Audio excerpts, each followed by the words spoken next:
I will now call the April 16, 2012 Blue Springs City Council meeting to order. First, we will stand, observe a moment of silence, and then I will lead you in the Pledge of Allegiance.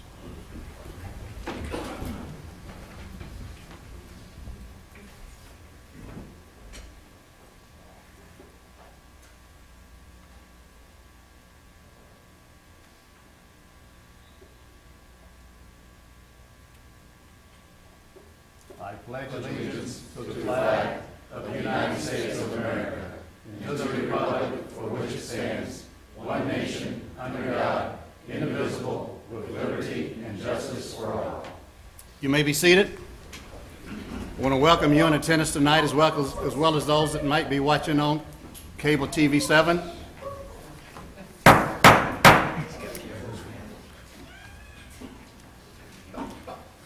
I had to gavel my father-in-law down there. but he's a greeter. He's definitely a greeter. So, but anyway, we will have time for him to do all the greeting he needs to do when we adjourn. The next item is the consent, or there are items that need to be pulled. Seeing none, I would accept the motion for approval. So moved. Is there a second? Second. Roll call, please. Councilman Cavell? Aye. Councilman Levesey? Aye. Councilman Fowler? Aye. Councilman Carter? Aye. Councilman Edmondson? Aye. Councilman Bowerman? Aye. Carried unanimously. Next, we have the honor and privilege of welcoming an old friend, person that I served in the Missouri House of Representatives with, and now one of the judges in Jackson County, the Honorable Vernon Scoville, that will administer the oath of office to my second term. We're going to have Eloisa come up and hold the Bible, which we did 4 years ago when Judge Scoville administered my oath of office, which happens to be my mom's.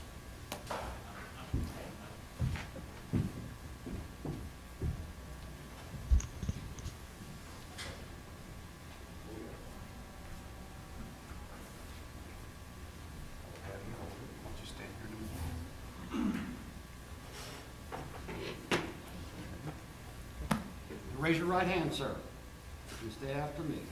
I, Carson Ross, I, Carson Ross, do solemnly swear and affirm do solemnly swear and affirm that I possess the qualifications that I possess the qualifications prescribed by law prescribed by law for the office of for the office of Mayor of Blue Springs, Mayor of Blue Springs, and that I support that I support the constitutions the constitutions of the United States of the United States and the state of Missouri, and the state of Missouri, the provisions the provisions of the city of Blue Springs of the City of Blue Springs Home Rule Charter Home Rule Charter and state statutes, and state statutes, and the ordinances and the ordinances of the city of Blue Springs. of the City of Blue Springs.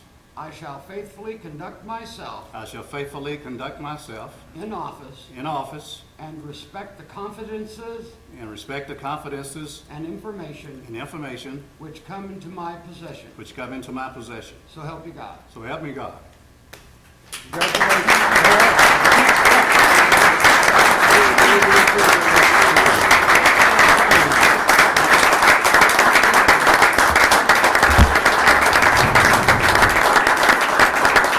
Thank you very much. Should we give that to Kathy? All right. You want to give that to the clerk, please? Give this to the clerk. Council, let's come in and do a new picture. Okay.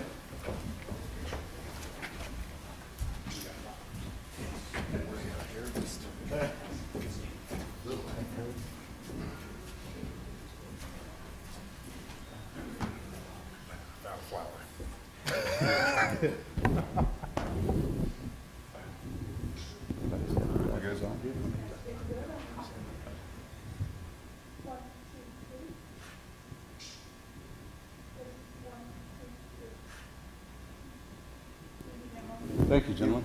All right.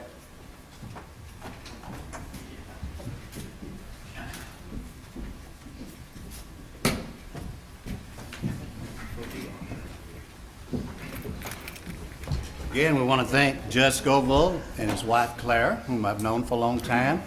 Certainly we appreciate having all my family members here. First Lady Eloise Ross that held my mom's Bible. we have her father, who is the greeter. He's 87 years old, and he went through a 5 bypass in January, and he's up and about and hugging already. So that's F.D. Graves.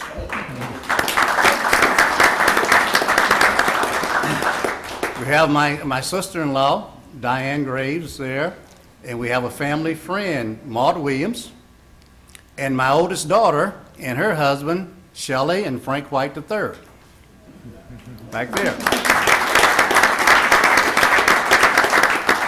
We have a member of my church and a member of my leadership, along with my father-in-law and Robert Bronston, who has been here. He was here, I think, for my first swearing in. So, Bob, thank you for coming.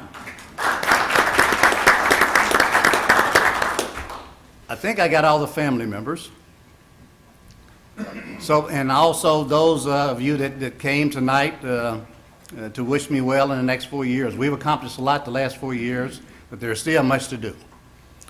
And with the council, with community partners, and a great staff, we're getting it done. Because we are a city. Thank you. Okay, so much for the ceremony on that. So next we have to decide on who's going to be the person, in case I'm out of town, or if I can't fulfill my duties until the next election, the next scheduled election, that will serve as Mayor Pro Tem. Right now, Chris Levacy is at Mayor Pro Tem, and his time is drawing short. So is there a motion to elect a new Mayor Pro Tem? Mr. Mayor Pro Tem, are you going to handle that? Yes, sir. I would just like to first say I appreciate having the opportunity to serve as Pro Tem the past year and to pitch hit for you when necessary. I want to thank my colleagues for giving me that honor this past year. And with that, I would like to nominate my neighbor here, Jeff Quibell, to be Pro Tem for the next year. Is there a second? Second. Is there any discussion? All in favor say aye. Aye. Opposed, no. Congratulations, Mr. Mayor Pro Tem. Thank you very much, Mayor. You know, with that comes additional responsibilities as those that have served. When you are the Mayor Pro Tem, you also serve as a council liaison on a planning commission. So you will be getting TV time 4 times a month. And I'm sure you could hardly wait for that. So anyway, we look forward to working with you as the Mayor Pro Tem. I'm sure you will serve us well. Thank you. One other matter of housekeeping that I need to make the council aware of. Tonight is the first test of a new system we have in place. Many times people watch us on cable TV 7 or you go online and watch, and you're seeing us, but you're not getting the sound.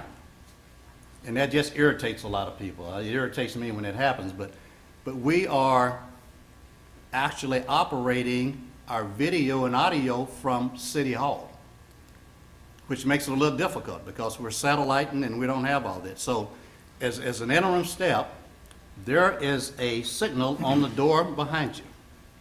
If it's green, we're getting the audio. If it goes red, that means we're not getting the sound. Sometimes we forget to turn our microphones on, or we're not speaking directly into the microphone. It's going red right now. Or he's just demonstrating how it works. Hopefully that's what it was, because I think I'm into my microphone and I know it's on. Okay. Now, in addition to being mayor, I am going to serve as the audio sheriff, watching that light. And I'm going to deputize everybody on this side in case I miss it and you see it going red, to remind whoever's speaking that they need to turn their microphone on or speak into the microphone. Clear as mud? Your Honor, should we work on hand signals? Well, let's try this first, and then we'll have to come up with some clever hand signals to be able to. The main thing is understanding what those hand signals mean. I know some of them. Your Honor? Yes. Your Honor, I had an extra traffic signal we could have stuck up there, done the same thing, green, nice and big, but that's okay.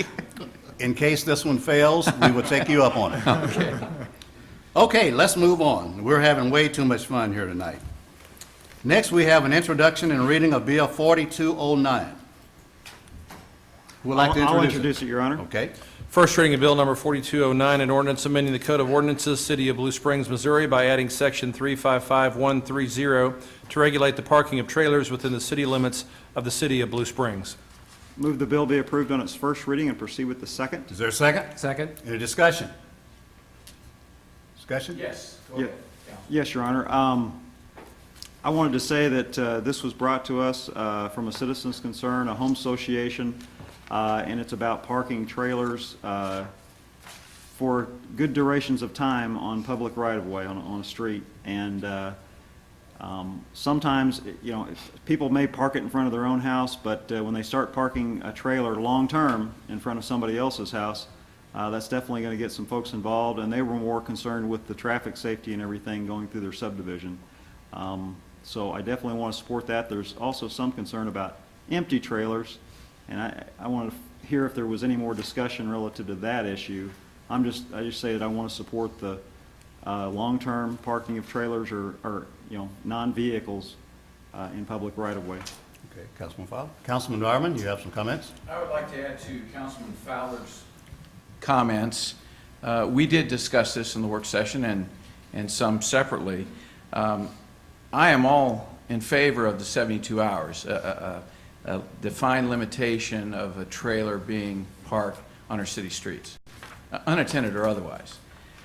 But I do have some concerns about what we define here as empty flatbeds, boat, or jet ski trailers, and in the darkness, not during the day, but just only at night. Prior to the council meeting tonight, I asked Chief McCoy if he was aware of a big rash or spike in accidents on our city streets of people hitting empty trailers, by accident, of course. And we don't have that statistic, per se. So I'm a little concerned because I happen to be an owner of a 6x10 utility trailer. I bring it home from my farm. I use it around my house for various things. I take it back.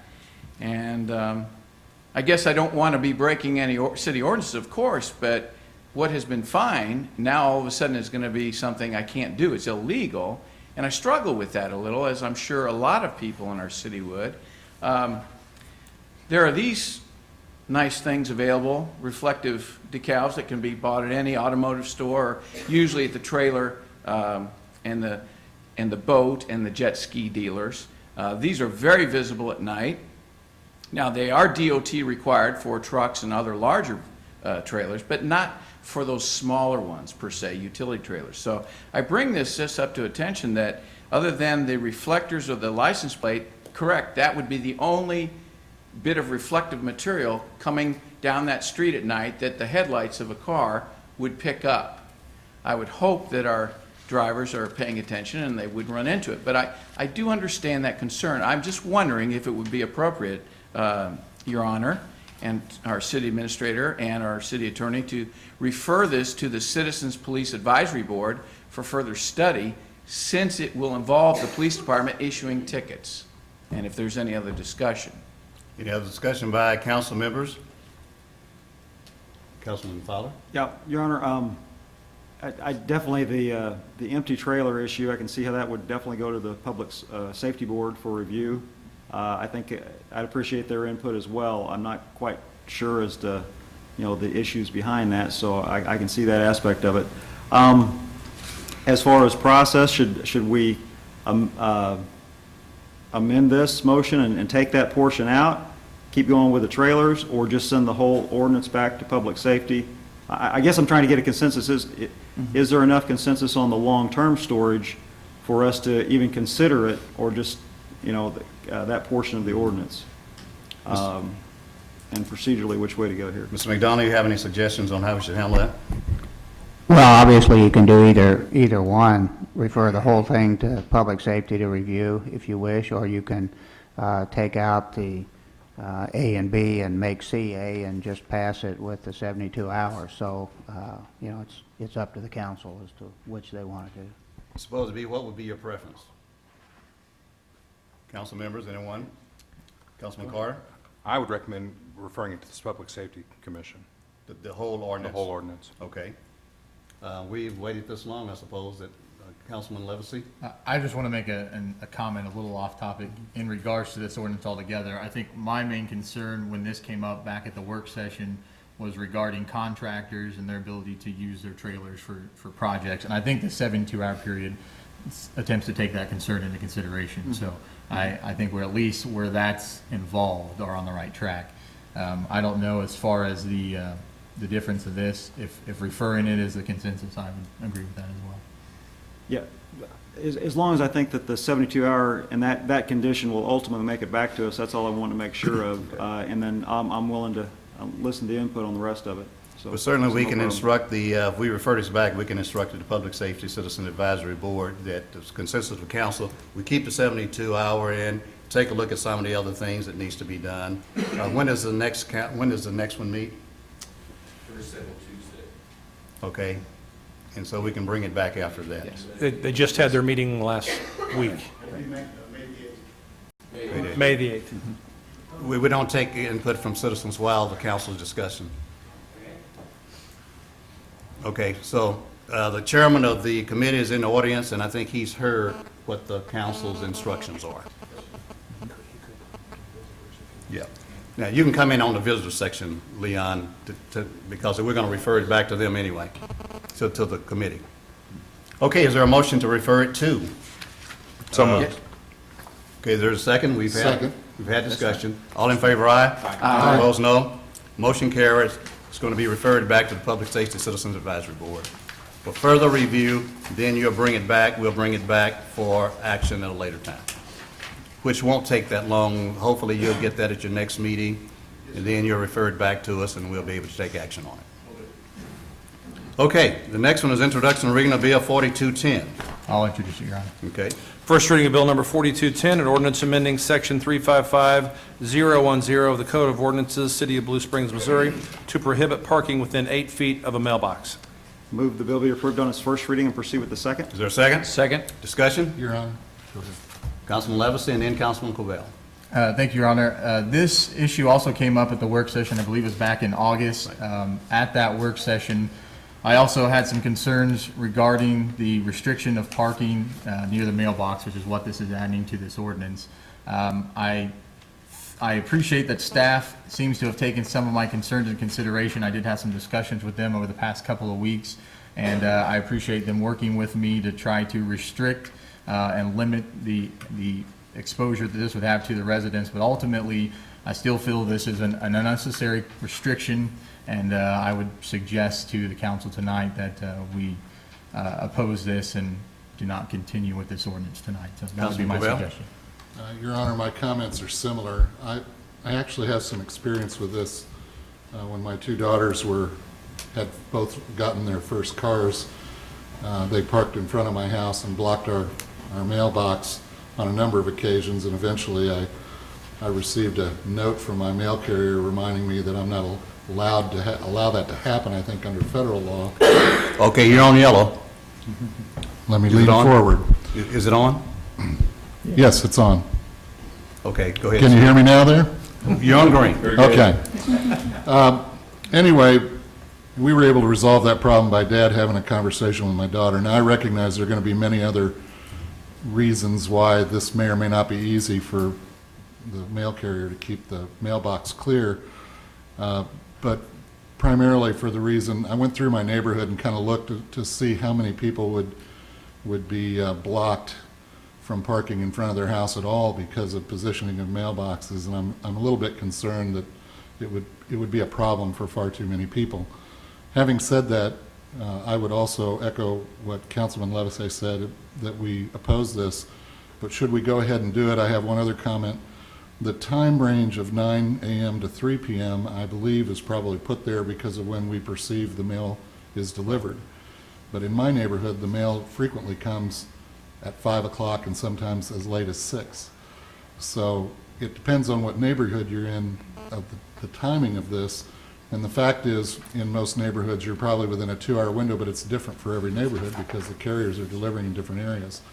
So what we're doing here is we're setting a very large window. If you expand it to cover my neighborhood, we're setting a very large time window where people can't park in front of their house even though there's no inconvenience for the mail carrier. So I think it's probably better to leave this for the mail carriers to work out, and at least for the most part is what is the most likely reason there's a problem.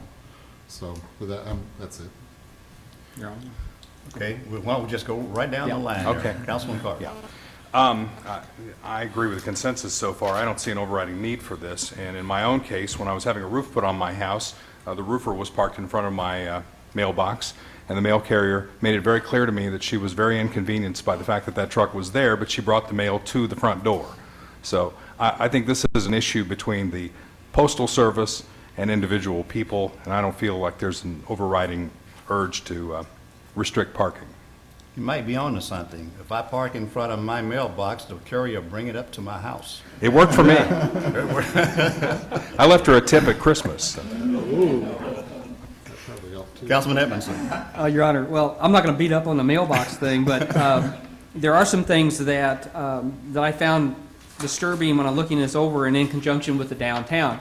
And if you notice some of the feet setbacks between crosswalks, stop signs, railroad crossings, that would tend to limit some of the downtown parking, if I read these ordinances right, and Bob's getting ready to talk, so maybe I'm reading them wrong, but it states in there where it's been marked, but there's some of those side streets, for example, 12th Street near my place of business, there's no indicated markings for parking on the side streets.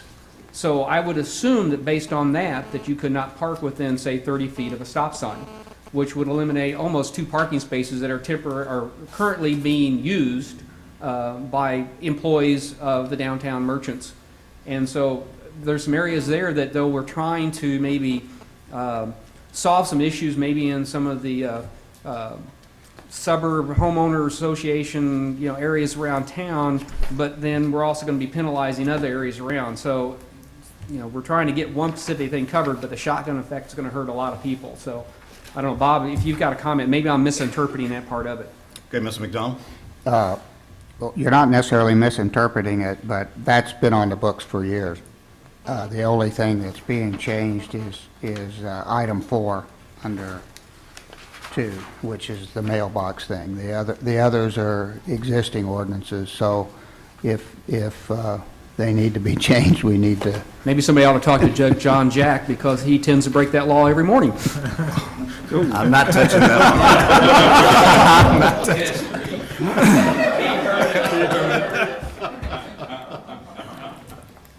You can go online and watch this meeting tonight.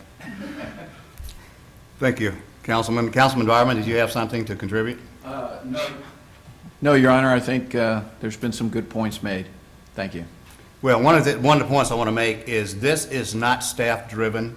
This was a result of our workshop, and we instructed staff to go back and bring back some ideas, and that's what they've done tonight. They're not a proponent or an opponent of this ordinance. They were only following instructions, so I want to make sure that that's clear. So. Yep. Thank you, Your Honor. Relative just to the times of 9 to 3 and not parking in front of a mailbox, and that wouldn't be applicable on Sunday or holiday as the amendment would suggest. I guess at the work session, we actually heard of some situations where the mail carrier was not coming to the door. In other words, that, if you wanted your mail, you had to go to the post office and go get it. And those are the situations that I'm concerned about, and I think that's probably why it made it this far. And so I'm not an expert on the federal law in this situation, or what rights the mail carrier do and don't have. So do we understand that portion of the federal law? Are they required to take it, or can they just call up the homeowner and say, hey, you need to come get your mail? Mr. McDonald, do you have any idea? Not really. I've heard that there's federal law that restricts blocking mailboxes, but I don't know what they do if it's there. They don't call the FBI for sure. But I've heard of people not getting delivery too when mailboxes are blocked, especially when it's habitual. Yeah. Well, if this doesn't pass tonight, can we just get a look into that and suggest, we can advise citizens if that comes up, what their options may be? Yeah, we can do that. We can look into it and find that out. But certainly, if there's a habitual violator of it and they are impeding a person from getting their mail, then we've got a problem that we have to address and we have to solve. Councilman Levacy. I just want to say, Your Honor, to clear up the conversation, this 9 to 3 timeframe is a response to some of the concerns I expressed to staff. So it was initially a 9 to 5, and we were trying to kind of limit that restriction. But at this point, I guess I would just ask what the best motion forward is. What do we do with this ordinance? Well, To just carry it through and just vote no. Yeah. As a matter of fact, there's already been a motion and a second to approve. You vote no, and we end it. Okay. But we instruct staff to take a look at it and see what people's options are in case they have a neighbor that just consistently park in front of their mailbox, and the mail carrier decides not to deliver that mail, then we've got a problem that we're going to have to address. So, Mr. Johnson, you have any ideas? I don't, Your Honor. I can just tell you that, oftentimes the complaints from citizens find City Hall. And so they'll either find myself through you, or they'll find Mr. Pelham or staff. And I'm not aware of a lot of complaints regarding blockage of mailboxes. So either it's occurring and it's not being reported, or it's really not that much of a problem, or it's being handled through the postal services, was indicated earlier. Or Chief McCoy, you may have some different. This ordinance came about when we did have a scenario where you have a lot of the mailboxes that are put together like in a complex. Right. And we had people parking in front of them, and we didn't have the authority to get them out of there, and they just refused and blocked a lot of people's mailboxes. The post office can just say, we can't get your mailbox, pick it up at the post office. So that's kind of where this came from. It's not for those people who park in front of their own houses. It's for a neighbor who might park in front of there and refuses to cooperate with their neighbor. And certainly there are a number of complexes where you have mailboxes that are clustered. And would you monitor that? Because if that gets to be a problem to where you have a cluster of homes, can't get their mail, and they need to be inconvenienced to go to the post office to get their mail, then we got a problem that we need to address. So if you might monitor that. We and will let us monitor know. that on your behalf. All right. Fair enough? Yeah, Your Honor, and I would just say, even, if it does pass, I'm sure that the officers can always use discretion and say, hey, could you move this? And if they don't, then, they may end up getting a ticket, but if they do, then, is that right? That's correct. It's not an ordinance that we would go around and look for somebody who parked in front of a mailbox. That'd be a response to a complaint situation. And typically, we advise first before we would issue a ticket. But we do have that in our toolbox. Well, we don't at this time. Oh, okay. But I you- thought we had if something. it passes, it would be that way. Right, Yeah. if it passes, it would be, Yeah. right. Okay. We've had more discussion? I would say I've gotten 0 complaints on this, and people do tend to complain. We all get the phone calls. I've gotten 0 complaints on this. And if it's an apartment issue where mailboxes are clustered, if we could narrow the scope and put signage in front of those cluster mailboxes, I'd be more likely to support it. Okay. Well, let's just kind of monitor it and see what happens, and if there's a need to bring an ordinance back, we'll certainly do that to try to address the specifics of it. Okay, any further discussion? Now, the no vote means we're going to go ahead and kill it. Oh, what? Would it be Because better? the motion is to approve. You're on Oh, first okay, reading. okay, yeah. Yeah, because we're on the first reading. Gotcha. Okay? So all in favor, say aye. Aye. All opposed, say no. No. Okay, motion fails. Correct. We'll monitor that one. Okay, that brings us to mayoral announcements. And again, I want to thank those friends and family and all that came out, Judge Scoville and all that came out to witness my swearing in to a second term as mayor of Blue Springs. And we look forward to another 4 years, and we're going to have some more exciting things happening here in Blue Springs. Thoughts to ponder. Well, let me make one other comment on mayoral announcements. Some of you might wonder why a number of us sitting up here are flowered up. Well, we attended services yesterday at Tri-City Ministries, and they were very kind, so we would be identified from everybody else by pinning these on us. So we made a pact yesterday that we would wear them tonight. And so that's why we're all flowered up here tonight, in case you were wondering. Thoughts to ponder. A good friend, longtime friend of mine who has lived in Blue Springs a lot of years. He also served on the Blue Springs school board, worked for St. Mary's Hospital, and he sent me a card to congratulate me, and he's really into service, and he was a sergeant in the United States Marine Corps. I was a sergeant in the United States Army. in addition to us being friends. But he sent a card, and it's a very nice card, and it has a flag on it and flowers. And it says, "This nation will remain the land of the free only so long as it is the home of the brave." And this was by Elma Davis.